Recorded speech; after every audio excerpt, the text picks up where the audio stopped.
여러분 운전 다 잘 하시죠? 네. 운전 요새는 잘해야만 합니다. 그런데 요사이 운전하시는 분들 보니까 연세 많으신 할머니도 빨간 그 마티즈를 끌고 얼마나 운전을 잘 하시든지. 근데 운전 잘한다고 하는 거는 그렇게 좋은 게 아니더라고요. 근데 운전은 잘해도 50%좀 된다고 그러잖아요. 근데 운전은 잘하는 것을 잘 보니까 운전대를 딱 잡고요. 내가 가려고 하는 목적지를 정해놓고 가는 것만 잘하는 게 아니더라고요. 그런 사람 되게 1차선으로 계속 가고요.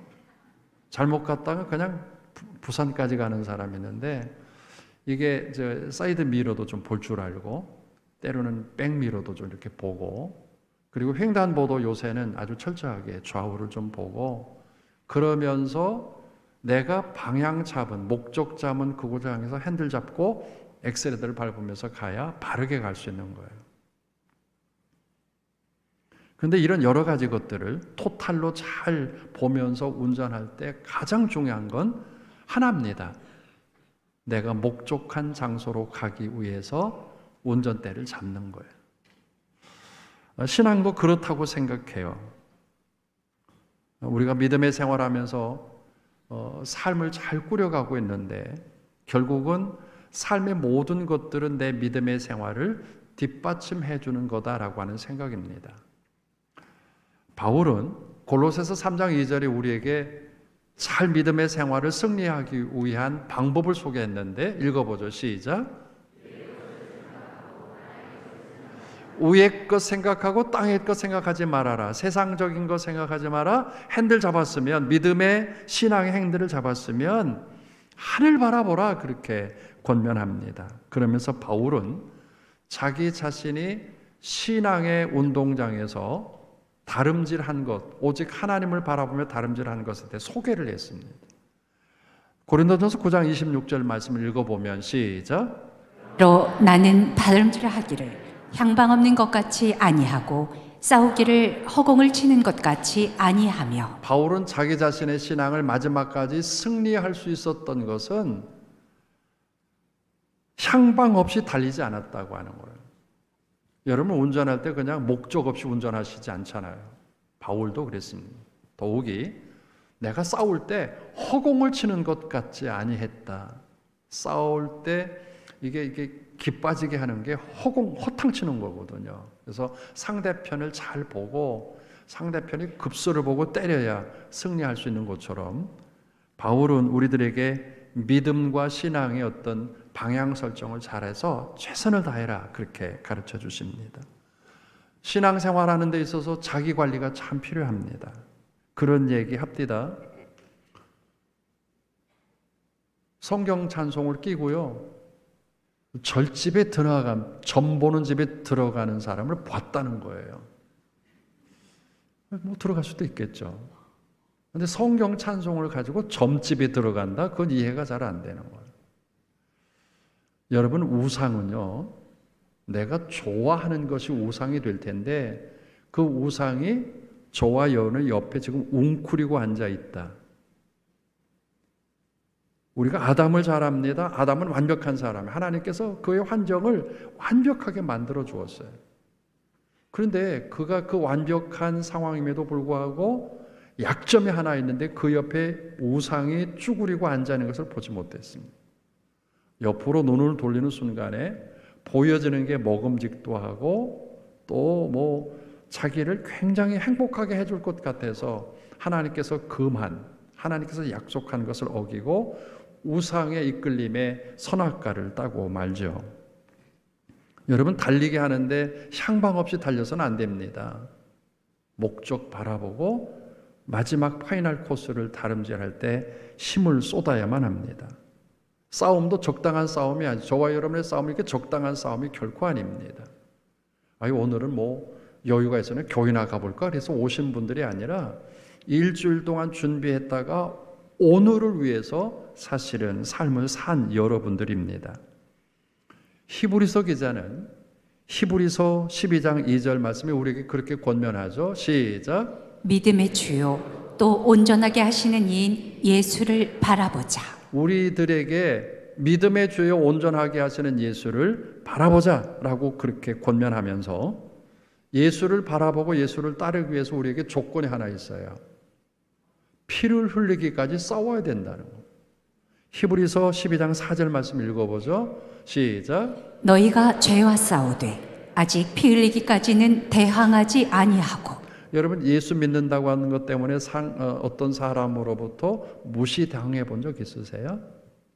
내가 교회 간다고 하는 것 때문에 회사 상사 직원에게 아직도 교회 가니? 라고 하는 그런 말을 들어본 적 있으세요? 혹시나 성경 찬송 가지고 지나가다가 내가 지나간 다음에 소금 뿌려! 라고 해서 애매한 그런 무시당하는 소리 들어본 적 있으세요? 들어봐야 되는 거예요. 너희가 피 흘리기까지 대항하지 아니했다라고 하는 말은 우리가 가는 길 적어도 마지막 목적을 삼고 핸들을 잡았으면, 복음의 핸들, 믿음의 핸들을 잡았으면 마지막까지 그 길을 좀 가야 된다라고 그렇게 가르쳐 주십니다.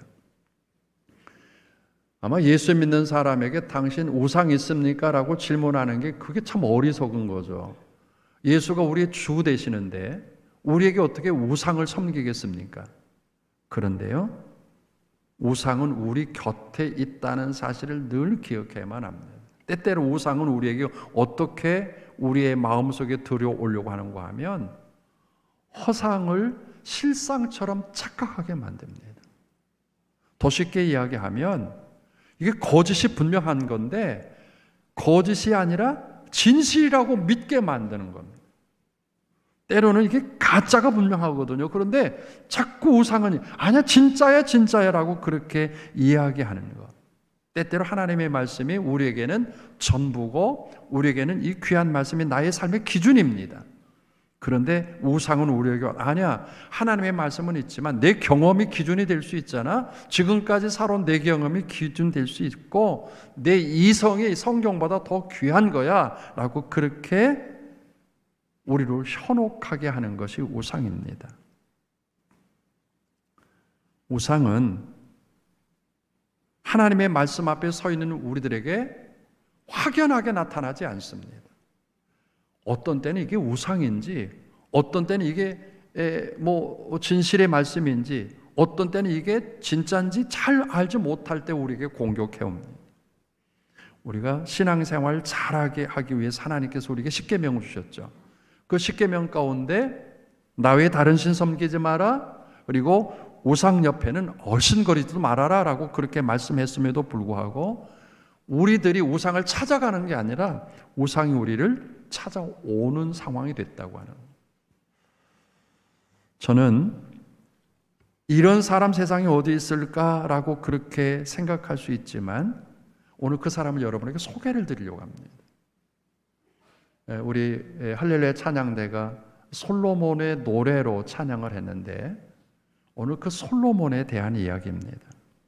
오늘 봉독한 열왕기상 11장에 보면 솔로몬에게는 정말 좋은 것들이 참 많았습니다.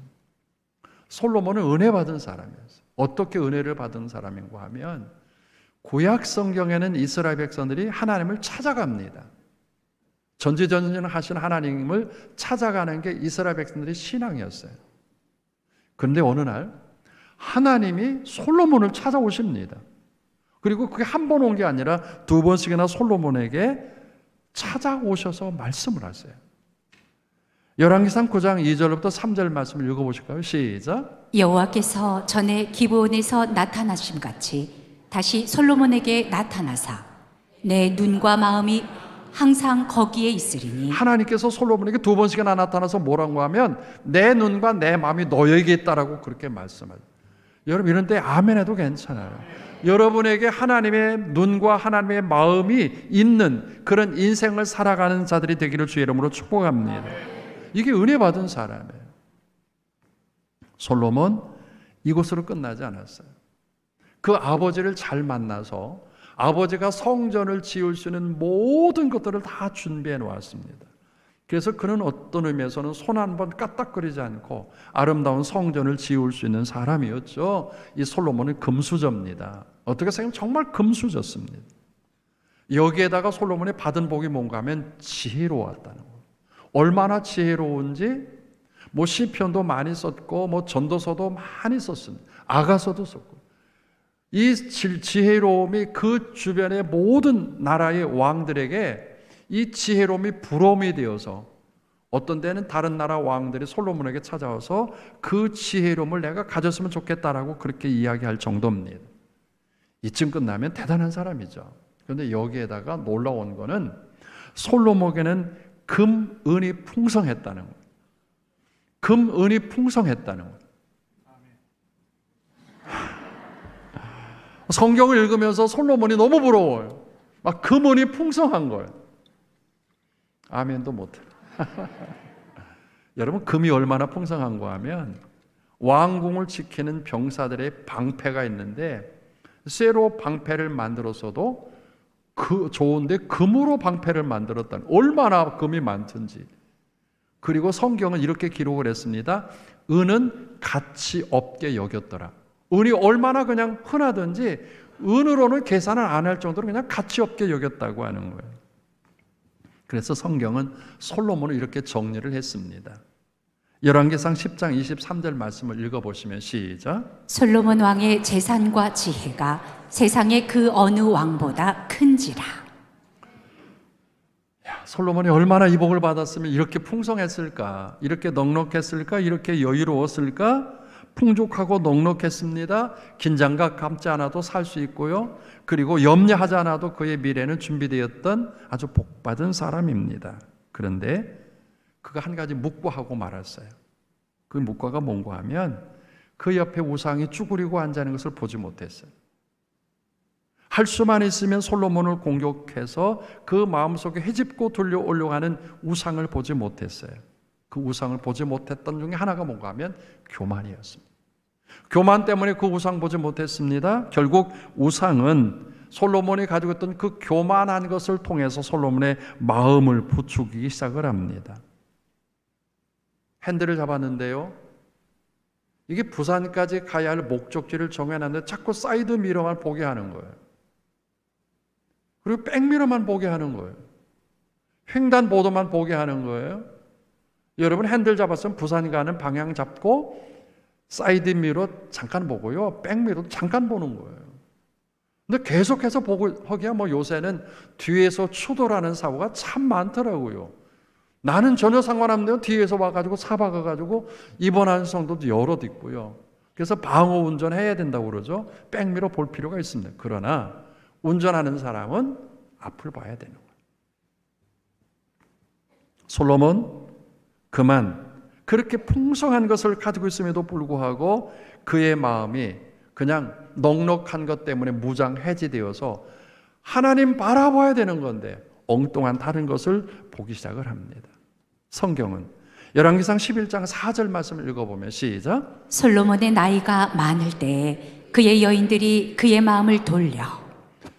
솔로몬들에게는 왕비들이 참 많았어요. 그리고 첩들도 참 많았어요. 물론 왕이니까 그럴 수도 있겠죠.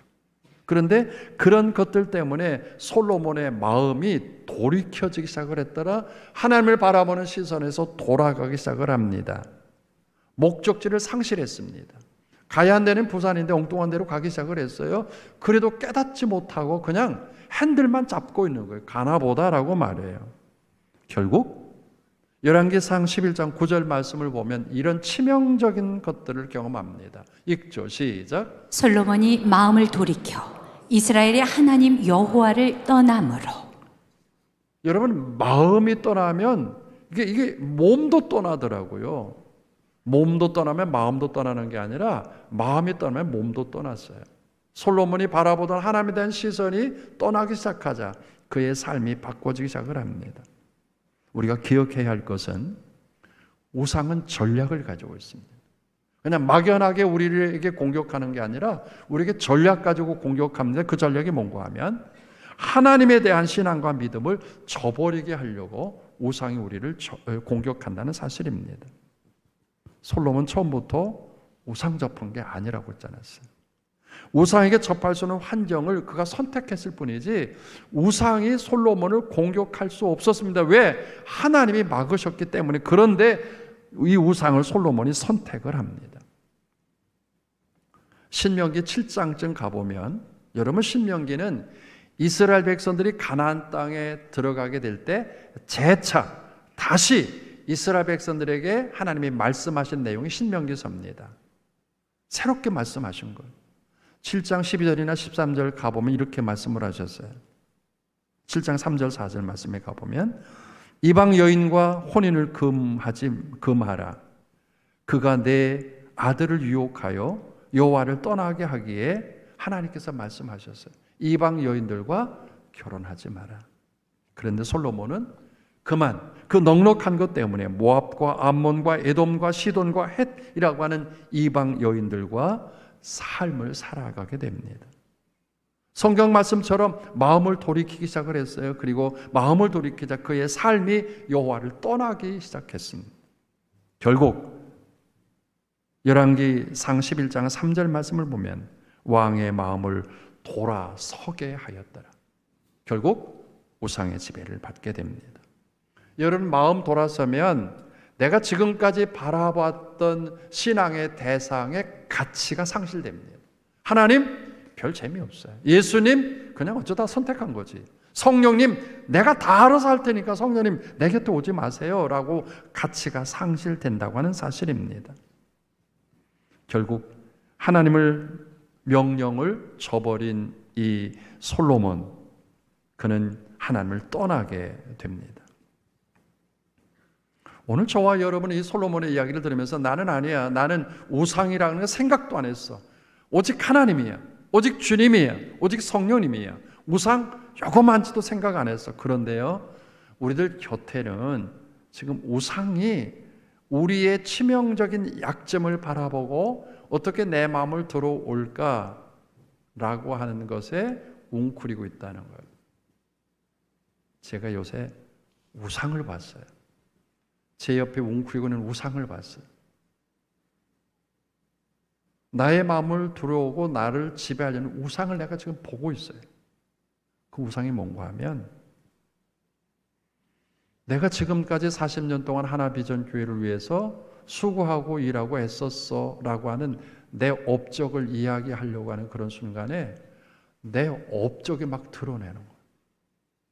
나 너무 애썼어, 내가 너무 수고했어. 그런데 그 우상이 이걸 계속 나를 들추는 거죠. 그래 너 수고했어, 굉장히 애썼거든, 수고하고 정말 수고했어 라고 하는 이 업적이 갑자기 나를 흥분시키는 거예요. 그래서 여러분에게 고백을 하지만 내가 장로님들 앞에서도 내 업적 주장을 했어요. 죄송하죠. 내가 사람 앞에서 내가 이만큼 했다고라고 하는 내 업적을 주장하는 순간에 거기 하나님이 있어요? 거기 예수님이 있어요? 하나님 없고 인간만 드러나더라고요. 내가 그 우상에게 내 마음을 순간적으로 빼앗겼어요.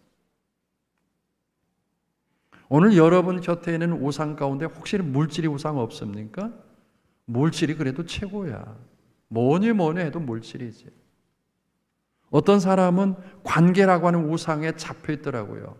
교인들과의 관계보다 세상 사람들과의 그 관계가 놓치면 죽는 줄 알고 그 관계를 꼭 붙잡고 있는 그 우상 말이에요. 어떤 사람은 경험이라고 하는 것 가지고 아주 당당하더라고요. 경험. 어떤 사람은 지식이 있고요. 어떤 사람은 똑똑한 이성으로 아니야, 이 이성 가지고 다 해석할 수 있어라고 하는 그런 우상이 서성이고 있는 것을 깨닫지 못하는 경우가 있습니다. 이런 것에서 시선을 빼앗기지 않도록 하나님을 향한 여러분의 영적인 핸들을 꽉 잡고 넉넉한 이런 시대에도 하나님을 바라볼 수 있는 하나님의 사람들이 되기를 바랍니다. 하나님께서 우리에게 물질 주시는 거 싫어하실 거 아니에요. 하나님 우리에게 물질 주세요. 하나님 우리에게 건강도 주세요. 하나님 우리들에게 관계도 주세요. 하나님께서 우리들에게 지식도 주시고 경험도 주시고 이성도 주세요.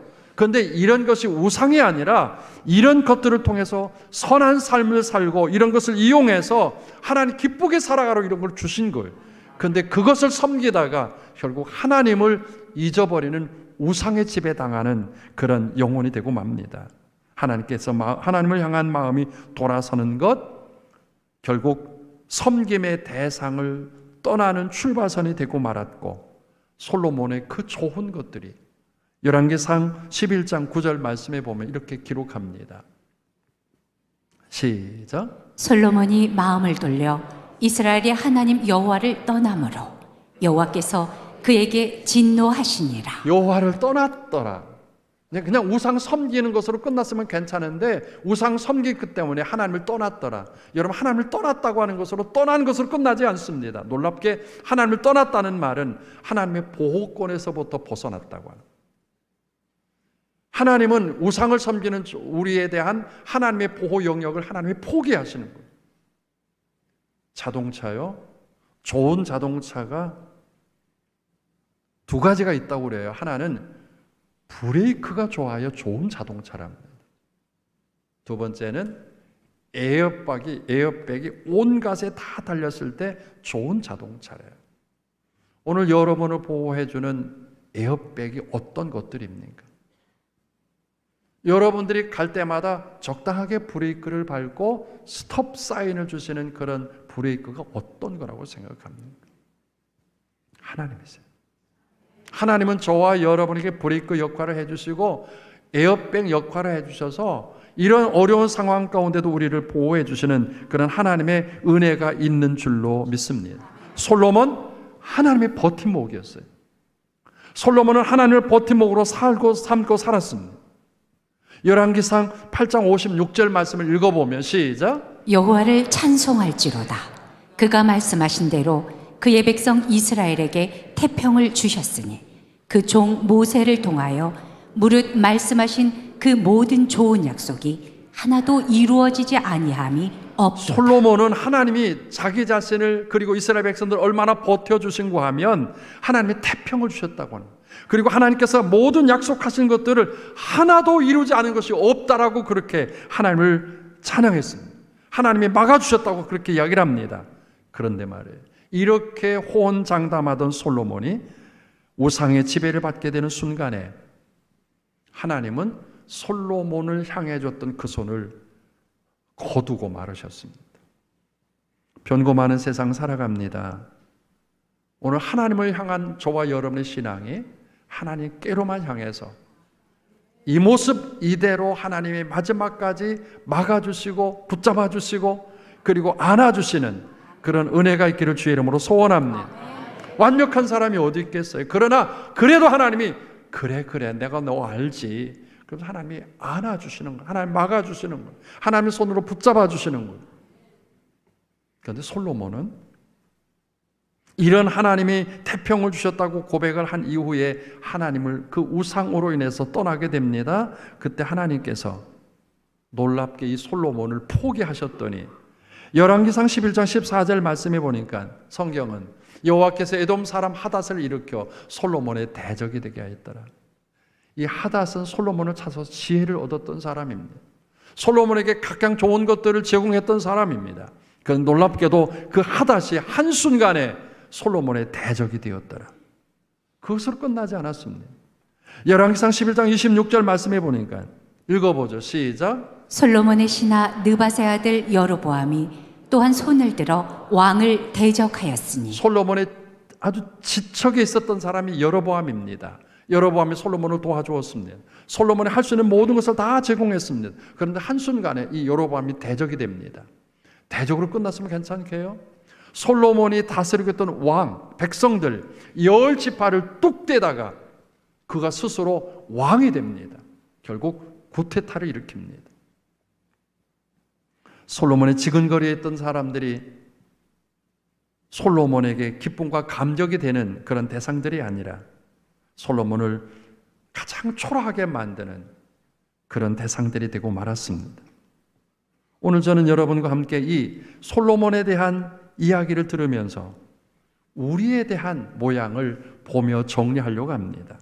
사실 오늘 우리의 삶의 모양은 부족한 게 하나도 없듯이 그냥 모든 것 더 채울 수 없을 만큼 하나님께서 넉넉하게 허락하셨습니다. 잘 믿은 이유입니다. 하나님을 잘 섬기는 그런 결과입니다. 그렇다면 하나님을 사랑하는 것들이 나의 마음을 지배하도록 만들어줘야 되는데 내 마음이 하나님보다 더 사랑하는 것들이 내 속에 얼마나 많이 주어지게 되는지 모릅니다. 여러분 사이드미러 봐야만 합니다. 그러나 목적은 분명합니다. 백미러 봐야만 합니다. 그러나 목적은 분명합니다. 좌우를 봐야만 합니다. 그러나 내가 가야 하는 목적은 분명하게 있습니다. 들판 바라보다가 목적을 잃어버려서는 안 됩니다. 우리 자신을 다시 한번 다름질해야 할 방향을 이 가을에 정리하십시오. 혹여나 주어진 것이 넉넉해서 바라보는 것이 이탈되지 않았는지 내 신앙을 정리할 때가 되었습니다. 주님께로 향합시다. 94장 찬송을 우리가 부른 것처럼 주 예수보다도 귀한 것 없네. 이 세상 보기와 이 세상 명예와 이 세상 행복과 바꿀 수 없네. 어느 누구도 어느 무엇도 주님 사랑하는 내 마음 뺏지 못해. 주 예수보다도 귀한 것 없네. 예수밖에 없네.